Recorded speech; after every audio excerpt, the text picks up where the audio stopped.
Good morning, family, friends, Facebook friends, all social media friends.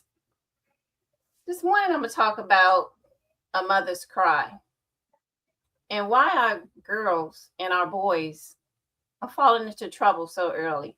Let's discuss it. I'm here with Clayton, and we're going to discuss our thoughts on everything that's going on in this world. You see, there comes a moment when a mother's heart, I can't stay quiet any longer. There are things I see in my community.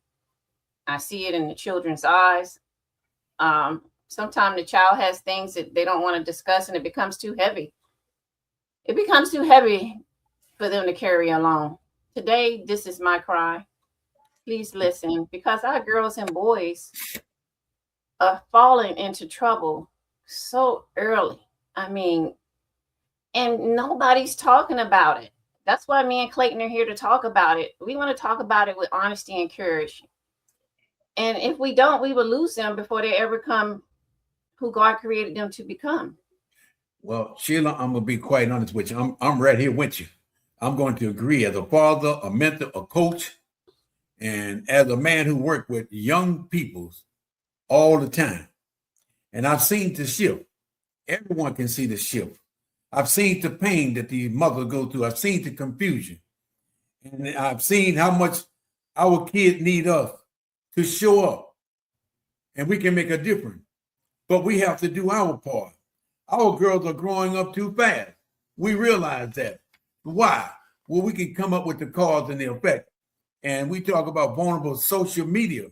A lot of time is their cause and effect. And our boys are carrying that silent pain. And to me, that's important that we have to, men have to step up. What do you think about that, Sheila? I think we need to start, as a mother, I need to start with our daughters. Mm-hmm.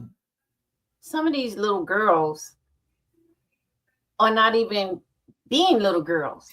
I mean, I remember when I was a little girl, I can identify, playing with toys, dressing like a kid, making sure that I listened to my mothers and everybody was your mother.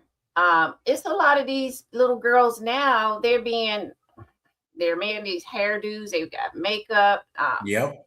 They're dancing like they're adults. They're being pushed into womanhood before they even understand what a child is. What is childhood? Are they skipping their childhood? They're drowning in comparison. Everybody is like, oh, I got to look like this person. Or it's a lot of pressure that they're dealing with. And they're doing things. They really don't understand what they're doing, Clayton. It scares me as a mother. Sheila, I'm so glad that we're talking about this subject.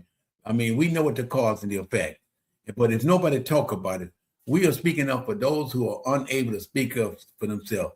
Now, I'm going to speak to the men for a second. I just need you to sit back, relax, and be in the process. Boys are being raised in a world that tells them emotion or weakness. Emotions are strength, whether you want to accept it or not. And so they bottle themselves up as young boys.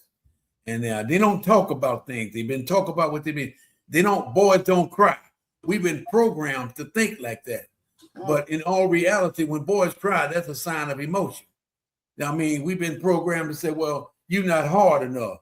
And they don't ask. These boys don't ask for help. Why? And then we wonder why they explode. I mean, Sheila, them boys need us right now. And we have to find a way to save these young boys. Well, let me say this, Clayton. A lot of these girls are being raised in a world that sexualizes them before they even know what sexuality is. Mm-hmm. They're being told to look grown. They're acting grown. I mean, oh my God, how did some of these little girls talk to people and to their parents and to their teachers? They're dressing grown. And then we are punishing them for responding to the message they're not allowed into their lives. They're wearing lashes. They're It's the attitude, the selfies. I mean, it's See, I can't get it. It's not a child to me, Clayton. right. Is who is this person that we are raising now? These are not young ladies like I grew up to become a lady, to act like a lady. We were taught to sit a certain way, to talk a certain way, Right. carry ourselves a certain way, to wear slips under our dresses, you know, to we want begging for attention. Right. We But want begging for attention. And so now a child is so desperate for attention. affirmation. Right. Affirmation. Why are they not feeling like they're loved enough that they have to go out there and get attention, Clayton? Well, it's one of the things that there's too many boys are growing up without a father who guides them, or fathers who are present but emotional. They are certainly unavailable, Sheila. You know, they just like they say, there's no house without a home. I believe that today. Just because you got the name of a father doesn't mean that you are a father. A boy without direction become a boy searching. He's searching for identity, Sheila, in dangerous places. And to me, that's what we feel as men. We got to step up to the plate. These ladies cannot do everything by themselves. I mean, it takes two. It takes a woman and a man. It takes that lady to protect these young ladies, teach them the dangers out there. As a boy, as a man, we should be teaching these boys respect, how to go out there and respect themselves and respect those who are around them. And so that's me, without direction. I wholeheartedly agree, Clayton, because when a girl becomes unprotected, like a lot of them feel like they become vulnerable. And guess what? That's going to the streets. It's sex trafficking. That's another subject. Oh my gosh. Yes, it is. Missing girls. They're vulnerable to manipulation, to older men who can tell them, I can be your sugar daddy or whatever. I can get you this. Peer pressure, social media. And let's talk about why our boys are carrying a silent pain behind that. Let's talk about our sons. I mean, the sons, they're being angry. Why are they so angry? They're slipping through our fingers. I mean, it seems like they're mad at the world, or you're right. And you ask them how they doing, and they look at you like, why are you asking me that? And I think it's a lot of confusion with these sons. What can you say about that? Is it because they're not growing up or not being mentored by men in the community, or their fathers or their teachers? What's going on? Sheila, I got to come down to it when they say like that. And when boys feel they feel seen, they don't feel seen at home. They go where they feel powerful. Other words, I can't get it at home. I'm gonna feel like I'm somebody. And if it's the streets, even if it's violent, even if it's the wrong crowd, because belonging. And Sheila, I'm not going to go back into Maslow hierarchy of need. And we talk about belonging. They want to feel like they someone. They want to feel like they're being loved, and they're not getting it at home. So where they go? They go to the street. Here it is. And even toxic belonging. We have a because of belonging, toxic belonging, and to feel better than being loneliness. So when we talk about this, and the segment 3, the world has changed, and our children are still children. That's what I believe.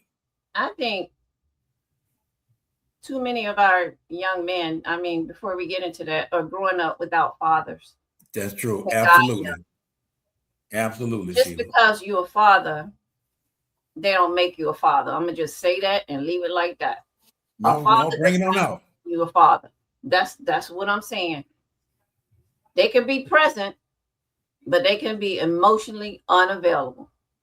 And guess what? That little boy is not getting the direction that he needs. He's searching for his own identity, but he's going to find it in the dangerous places. That boys don't feel seen at home, they go somewhere else. That's true. That's absolutely So true, they Sheila. go to the streets, even if it's violence, even if it's the wrong crowd. Like you said before, belonging. Mm-hmm. Even belonging sometimes, Clayton, can be toxic. It depends on where they're going at. So belonging feels better than loneliness. That's real talk. I mean, let's face it, Sheila, the world don't change now. Our children are still children. Yep. And we have to stop pretending our kids are built for the world they're living in. They're not. They're not. You know why? Wow. Don't even know how to communicate, Clayton. They're being raised by social media. Hey, you couldn't have said it. Being raised by who? Social media. That's what's taking over these kids' mind. And you know what? I'm gonna put this right here. My oldest son, Cass, when he was going for his master's years ago, he talked about this for his master's paper. What do you call it? Thesis. The thesis. So what he did, he went to a restaurant and he just sat there and studied the behaviors of families when they came together. And that's when they first started with cell phones, right? And guess what happened when they all sat around the table? Nobody communicated with each other. Everybody was looking on their phone. Hey, you know what, Sheila? I'm laughing. All you got to do is go around your family members. You talking to them and them. I hear you, but they're not listening to you. They're not listening. And that's, that's a skill. So our kids, why do we as parents pretend that they're going to be fine? I'm scared as a mother. I am so glad my kids are grown, but it's hard. They're being raised by social media, hearing everything about trauma, a culture that celebrates rebellion, but they ignore the pain. Under all that, there's pain. It's layers. It's like an onion, like you say. Peel the onion back. Get to the core cause. What is causing our youth to be like this? I'm have to say it again, Sheila. I mean, I'm not trying to, and this is good we talk about. Charity begins at home. You raise a kid in which way you want that kid to go.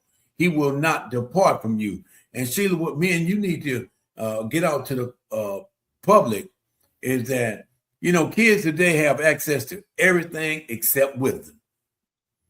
Them kids out run a circle around you with them at social media, cell phone. But if you can ask them to spell, can you spell cell phone? They couldn't do it. But you tell them where to go find the latest gadget on where they can find YouTube, Instagram, and all these kind of things. This is all they focus on. And when they go to school, their mind is on social media. They got information, but no guiding. So I need to say, they don't have wisdom. They got the information, but who's going to guide them? No one to guide them. They got followers, but no mentors. They got attention, but no affection. I mean, that's where I'm at. Yeah, my observation. They don't have attention, Clayton. This is what I see. I see a lot of kids, younger ones, being given these tablets or these games. They're raising themselves. That's absolutely correct. They can tell you that is real talk. They can tell you everything. They can do them games and that stuff so fast, but they can't pass a class, a math class. That is real talk. That is real talk. We have to change this. We have to change it. If you're going to put a tablet in their hand, put something in there that they're learning their education. That's going to reinforce the learning that they need to get from the primary child care education. We need to look at things different as parents. What are we doing? We're the cause of it. Yeah, but, you're right. Absolutely. We talk about it, but we get tired of it. But we're part of the problem that's creating this. I know a lot of parents are overworked, stressed, healing from their own trauma. But the truth is this: our kids are paying the price for it because we aren't being the parents. We're not addressing our own wounds. And guess what? It's like a generational curse. You're right. Oh, I got to deal with my own stuff. So you take that game over there and sit in that corner and be quiet. I look. We all consider the best way to get rid of them. Get them a little tablet. Get rid of them a little cell phone. But when you ask them about their homework, what are you talking about? They don't bring homework home. But again, Sheila, charity begins at home. You can't go out there and expect this kid to go out and learn something when you done gave him all these different games. And I'm gonna intervene with this. We have, they call Khan Academy. Have you heard tell that? Mm-hmm. Khan Academy. Yeah. I mean, if the teachers give your kid assignment and you don't understand, you keep going to look on Khan Academy, it's just like you got your own private teacher there. But you know what? Some of the teachers might get mad what I have to say, but I'm gonna say it. So we have some excellent teachers, and some we have are not meant to be teachers. Absolutely, I'm agree totally with that. They just want a paycheck, and it makes everything look bad. But it is still, bottom line, it is still a parent's responsibility to make sure their child are getting the most education as they can. Because guess what? As a parent, what's your homework?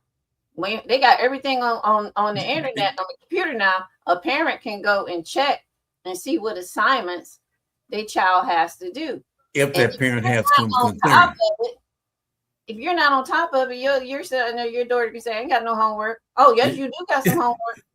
You're right. You know the drill. You sit right there. They'll try to play you. These kids are smart. They try to play you. But you gotta outsmart these kids. You gotta let them know that you're in the school business, and they'll see, oh no, mom, dad, they're gonna check that. I gotta do this. If they see you not being involved in that school, they ain't gonna be involved either. Okay, I'm glad we're on this subject, but I have to say this. But when your kids know more about these tablets and their cell phone more than you do, for me, I would tell all parents, if you're gonna get your kid, these young kids, these cell phone, make sure you put those, what you call preferential controls on it. Controls on. But when again, these kids done got so slick, guess what? You put control on that phone. Every once in a while, you go look at that phone. You might be surprised. And what's so bad about it, they put these passwords on there to make sure nobody can get in it. But so you know why they're doing that? It's because nobody watching them. You're right. That is the parent don't know, again, these devices to their kids, and they're not following up. They're using that stuff as a babysitter to entertain them. And guess what that does to their social skills? Young people, and I've seen in the military, young people, they don't know how to formulate a sentence. They send me something. I'm like, what is this? So I have to sit them down. I'm like, okay, what are you trying to say? Okay, let's talk about this. I actually had to do this, Clayton. Yeah. What are you trying to say right here? I really did. Because a lot of them never learned how to write in cursive. So when they had to sign their names, they didn't know how to sign their names. Because the handwriting skills have left school. We don't use the pencil and eraser no more. So I had to actually get down to the level. I'm like, okay, tell me, what are you trying to say with this sentence? When I did performance reports, Clayton, I'm serious. I am God serious. I'm like, I don't know what you're trying to say right here. What are you trying to say? Oh, okay. This is how this is what you meant. It's a problem. It is a problem. It is a problem with older people that's in higher position. Yes. And just like I say, by you being quality assurance, or you had to be in charge of evaluate, you help these kids get promoted. You ask somebody where they going, they tell you where they been. And you say, wait a minute, what are you trying to say? Well, where did that disconnection came in at? And the community, we have gotten disconnected, Sheila. And everybody is in their own little bubble. And And we don't know our neighbor. If you really think about it, you really don't really say know them. You see them, you check them out, but do you really say you know your neighbor? We don't check on each other kids, like the old time way, Sheila. We don't intervene until it's too late. When the kid done got killed or going to jail, that's when we want to intervene. We need to cure this problem before it gets out of hand. But you know what, Clayton? Yeah. I've taken a pledge. I know my neighbors. I know my neighbors' kids. And if my neighbors are in trouble, I'm going to help my neighbors. And if their kids need something, I'm going to help their kids. So what happened to us as adults connecting with each other to make sure our kids are taken care of? What happened to the community that me and you grew up in? Yeah. That if you got in trouble, you got in trouble 5 times. But when the end of you get to your mom already knew what happened. So you're going to get in trouble again. And so that's what one of the worst things. Being nosy parents where, we used to always say, oh, there goes such and such. She's so nosy. But you know what? They were watching us, making sure we get out of trouble. But being a kid, you say, oh, she's so nosy. She just talks too much, but. But you know one thing? The old people would never let anything get through around their house. They seized everything. Look at that low. But that was our security. Yes. That's what kept us. We didn't look at it as security then. I looked at it as being nosy. Oh, young lady, aren't you supposed to be doing something now? You raking that yard? You out there talking to this young fella. He could pick up a rake too. I'm like, oh my gosh. Hey, that's what it. Hey, that old time way, Sheila, to me is the best way. Let's face it. When you know better, you might do better, but that's not always true. You might know better and don't. It took a community, like you said. It took a community. Where is the community, especially for these young Black men? You're right. You're absolutely right. Where are we at? What are we doing? You're right. What are we doing to help? Right. But because Sheila, it's always get the quickest way out. Those are not my kids. I didn't raise my kids like that. But when you talk about a community working together and have strong leaders in there, it will reduce the crime. When these young boys look up to men, they respect them. But you got to get them out. Because somebody take an interest in them. Yeah, that's true. Who are we to judge others when we're not doing anything but talking? That's real talk. That is definitely real talk. What is the action? Where's the community coming together at? Where are the churches at? Where are the men at? Mentoring in the community. Addresses unknown. They talk loud. They say nothing. You're supposed to be the church members. Only time they see these guys, this is where these young men and women need to be saved at. But when they go to church and see the grown people, look how they acting. Look, they coming. That old time way. That old time way. I'll tell anybody. There's no comparison. Right. And we have a choice. We can either help or we can just watch. Right. That's it. You're absolutely right. So there's a cost of ignoring the signs. When we ignore our children and we see what they're going through, the consequences are real. Look at, for example, the girls. Yeah, you're right. Low self-worth. They get depressed. Early sexualization. Their identity, it's identity crisis with a lot of these kids. They confused. And they're vulnerable to anybody can manipulate them. No. If we ignore that, they're raising themselves. And they want to feel loved, like they belong. But we got to stop this vicious cycle. We do. And for the boys, they're going to violence. Yep. They emotional, they ain't got none. It's numb. You say something to them, and they look at you sometime like, I don't care. You're right. Now, why do we have so many young boys that don't care? They don't feel like they're worthy. They just don't feel like, life is good to them. And, when you crying out for help, there's nothing around. It's just like you out there drowning, ain't nobody around, you're going to drown. So my thing is when you're talking about they're self-worthy. I mean, when you talk about the cost of ignoring the sign, I like how you put that. What signs are these? Can you say that again? What signs these girls are dealing with for our girls? We're ignoring the signs. I mean, depression, identity confusion. One day you want to be this, one day you want to be that. They can be easily manipulated, and guess what? It's a lot of sex trafficking going out there. And if you got low self-esteem, you depressed, and all this, it leads to a bad road.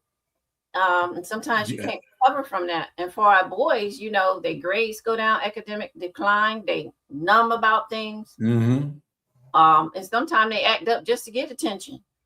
And then they have, you know, you got these young kids killing each other. They're going to jail. They getting mad over a pair of jeans and killing each other. And then we got the mothers. Some of the mothers are carrying the guilt, and the fathers are disconnected. And so, and then their sisters and brothers, they're the ones that absorb all that trauma because, Clayton, they're watching it. Yeah. They're watching this. I mean, you think of the nuclear family, how it's broken apart now. You know, when I say nuclear, I'm talking about father, mother, kids. They're being broken apart, and communities are losing leaders. And you know what? Where are the leaders at? Are the leaders the drug pushers now? You're right. The leaders are not leading and setting a good example. You know, in order to, there's a difference between a winner and a loser. Winner always make things happen, and a loser let it happen. And so if you're going to sit back and do nothing, nothing's going to happen. We know what the cause, we know what the effect is, that we don't have community leaders that are willing to get involved. And so this is just not a youth crisis. It's not that. This is a family crisis. It's a community crisis. And it also is a spiritual crisis. But when you put those things and absorb those elements, we can have a better world. We can save a lot of these. Like I say, the family crisis, the community, and a spiritual crisis. It's just not a youth crisis. We got to come together, work together, pray together, and learn to live together and learn to respect each other. But charity begins at home. I mean, let me ask you, what should the community do? We can't fix it alone. We got to, parents can't carry anything by themselves. We need the community. We need what you're doing. We need to have the community come together as a whole. You know, teamwork makes the dream work. We got to. Hold up. I love that. What you just said, teamwork, what? Teamwork makes the dream work. Teamwork makes the dream work. I never heard that before, but I like it. Yes. And that means when you come together, you can't solve anything by yourself. That's true. I know you're trying to bring the community leaders together. You have to bring people together, not just to bring them together, but bring them to create an action plan on what are we going to do? What are the problems we see? What are our solutions? And RCA, what is the root cause analysis? What is the root cause of all of this? If you don't understand what the root cause is, how are you going to approach and solve a problem? You got to peel that onion all the way back, get to the core. It's going to be ugly. Wow, but if you don't do that, you're just covering up everything else. You can't say you fixed something if you never got to the root. What caused it? You know, you could swat flies at a screen all day because you got the window open. You're going to keep swatting them, right? Close the window. That's the solution. Close the window and put the fly, you know, you're going to get less flies. But if you keep standing at the window, swatting flies all day and the window's open, what are you doing? Well, Sheila, I'm not trying to, I know you're not trying to question people's integrity. But when they keep doing the same thing over and over and expect a different outcome, you keep leaving that damn window open every day. The flies coming in. How can you expect a different outcome? But I'm not there yet. But that's what I'm trying to say. We can't what is the reason they're coming in? The window's open, duh. What is the reason these kids are acting the way they are? We have to get together and use our brainstorm to find out why. And sometimes you have to bring a kid in. Sometimes you have to bring a child in. So you might not, the truth hurts. You might not like what they're saying, but you need to get their input to see why are they doing the things they're doing. I'm not trying to come at you, but believe me, I know sometimes you think people's a day late and a dollar short, but that word which you used to me, you have used that several times to me. Everything simple don't mean it's simple to me. And when you say duh, okay, I'm not getting into it, but you don't gotta have it there. You might think it's simple, but if I don't comprehend it, you go, duh, play. The movie is tomorrow. What you say is when is it? Tuesday? Duh. But anyway, I'm not gonna get into that's how we communicate, but you know what I mean. Yeah, I know what you mean. But let's break down what this actually means. Because community is a word people throw around without responsibility. And I know. You got to have responsibility. And what the community must do, they must create some type of a safe space for you. You can't always send them out there, and the project out there with them libraries is very dangerous to go to. You got to create after school program. You got to have a mentorship circle. You got to create a art, spaces. There is a lot of things we can do. We got the sports and a leadership program and trauma-informed youth group. Sheila, we can identify the problem. We know what the problem is, and nobody want to step up. We need somewhere to go that isn't the street or the internet. And we just talked about that a minute ago. And you got to train out they got to recognize this kind of trauma. But if you got your eyes closed, you can't see nothing. Or you choose to close your eye when you know there's problem situation. People are quick to talk about a child and talk about a parent, but not offer help to them. People are quick to judge. Absolutely. You never know what goes on in that child's mind, with their child's inner counter, what's going on in their household. If you just ask them how they're doing, some of them just want to hang around you. You're right. That's true. You asked me how I was doing. I like you, Miss Thomas. Nobody never asked me how I'm doing. You always seem to care, and I've heard this before, and you always sit there and you listen to me. That's all sometimes these kids want you to do, to show that you really concerned about them. Kids aren't crazy. They're not stupid. They know who is really concerned about their well-being, and those who not just asking, just to ask. Or some of them just ask to be nosy. But the kids know. Yeah, they do. They do. And just like you say, they cannot be judgmental. You're quick to judge someone. When you build that intergenerational support, they got everybody pitching in.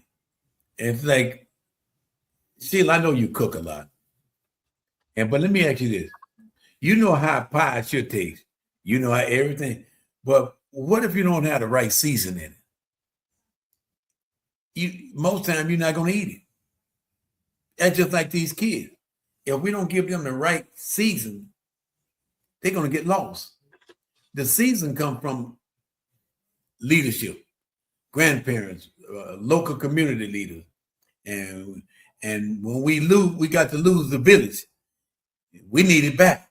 We got to have that old time thing back, Sheila, because if we keep doing the same thing over and over, our kids are dying at an alarming rate and nobody doing nothing about it. And I'm going to say this to all you churches, the church must address the real issue. What is the real issue? Why are these kids dropping out of school? Why are these kids going to jail at an alarming rate? Because nobody cares. You church, You got, you got mental health. You got abuse, and we got fatherlessness, and they got identity and emotional healing. Where is this going to help out, Sheila? I mean, let's face it. We can't keep preaching the pain around the pain. We have to preach into it. That's true. Absolutely. Absolutely. You have to preach into it. Schools, communities, like you say, families. We have to partner with each other. Mm-hmm. We have to partner with each other. It does not work any other way. We have to partner. It's not just discipline, it's mentorship. And I talked about discipline during my retirement. Discipline is a skill. You have to be discipline is hard to achieve just right then and there. It's not nothing instant. It's something that you have to build into. It's a mindset. If you don't have the correct mindset to be disciplined about something, you're not going to achieve your goals. That is true. You have to be disciplined to want to change things. No, she not fucking intervene. And most people, by us being ex-military and how you using that, this is what we got. The discipline, when you talk about discipline, we got to teach and train these kids in the way they should go. But if we don't discipline and train them, you leave them out to the wolves. But bottom line is, when you said that, how can we hold our kids accountable if we're not teaching, training them? We can't hold them accountable. Just like, say for example, tell your kid to clean the bathroom. You go in there and inspect. I do that anyway. And that ain't gonna work. You can't go hang out with your girlfriends, Quana. You can't go hang out with your girlfriends. You can get the bathtub right. Look at that on the wall right there. Yeah, but it looked clean to me. No, but what I failed to do is teach her. There we go. Absolutely. What I failed to do as a parent was to teach her. So I had to actually clean it myself and show her how to clean. I can't hold her accountable if I never gave her the skills and the equipment and things to use to clean it.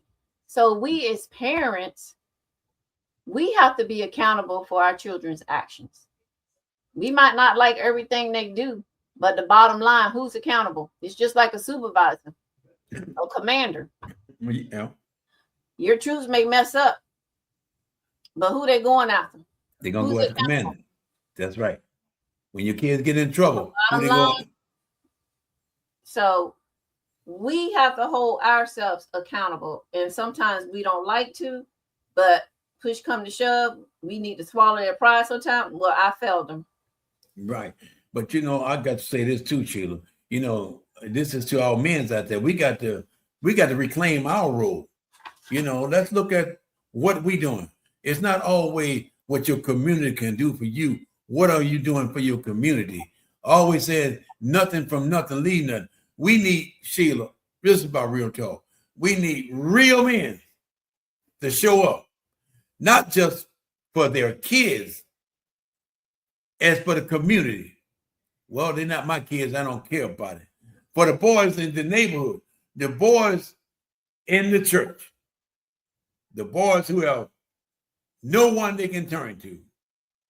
And let's talk about the women. We need to support each other. I remember when I was a kid, my mother died young.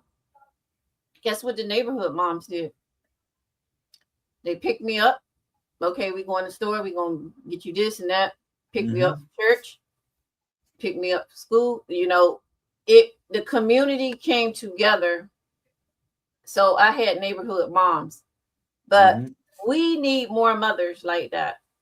We can't be out there competing with each other. We need sisterhood. Yeah, absolutely. Sisterhood. Sometimes when we get older, we have a sisterhood amongst us women. Hmm. But what about the ones below us? What about those young adults, young ladies coming up? We need sisterhood for them. We Right. need community accountability. If you see a parent struggling, help. If you see somebody in danger, intervene. If you can't intervene, get somebody to intervene. If you see his child spiraling, say something. We got to do better to hold a community accountable. Oh, but you know what, Sheila, I am so excited that we are getting this message out there, and this is about real problems that we're dealing with. We got to talk about this. We got to bring these community together. We can't be scared to correct or guide or protect. Community means responsibility, Mhm. and I don't care how people may look at it. And but you know, I just have to say it. We are failing our kids because we are not teaching and training them about morals and values of everything they should be trained on. They're doing the opposite. And you know, what about that mother thing that you're gonna a mother cry out, you know, with the Well, clothing, Sheila? the mothers cry, and we need the father's response too. I mean, our children, they're not all the way lost, Clayton. They're Mhm. calling out though. They're calling out for us or somebody to help them. You know, we need to answer them with courage and compassion. We need to stop judging each other because I think we could save some of them. You know, and and we can, and we must, because if we don't fight for them, Sheila, nobody else will. The world will swallow them whole if we don't fight, and that's what the world is all about. If we can find these lost kids out here, and if they listen to us, they're gonna lead a world of destruction. But together, as strong men, together, we can pull them back. We can pull them back into a purpose if we're And going it's to fight. always, yep, I always say it's not where you start, it's where you end. And this is my cry to fight for these kids. This And podcast. and this is my commitment as a man. We fighting for our children, and I hope that you are doing the same. And to me, and for Sheila,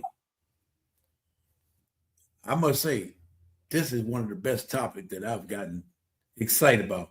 We see the need of our community. We need, it's just like I said, we got to work together. We got to pray together. We got to learn to live together. And then if we can stay together and believe that one person, Sheila, can make a difference in your community. And that's my own personal belief.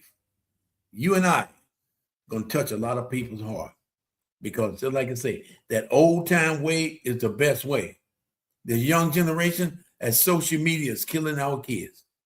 And again, they're getting caught behind the eight ball. And we And got to get it back, Clayton.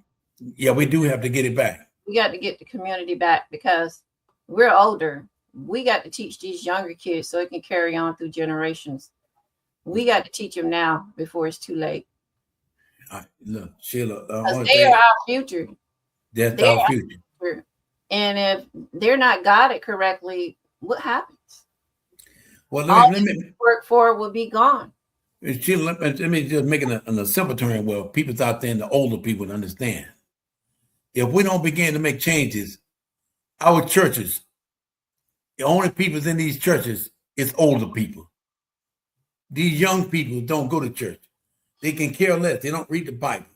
But we, as a community, we as supposed to be leaders, we can make a difference. But just like you said, everybody got to come to the table and put your inputs, output. But I want to thank you because I love this show. But if I can, you want to close out? Wait, Clayton, you want to talk about what you're trying to do in your community? Yes. Okay. We talking about May 30th. And we're going to have the community come together. And outside that, we're going to change that address. We're going to do it 55140, 55140, Highway 1054. This is in Independent, Louisiana. And you can also call 985-606-2200. I am trying to get the community together. We are looking for leaders, especially you military guys. It's a big 12-acre land.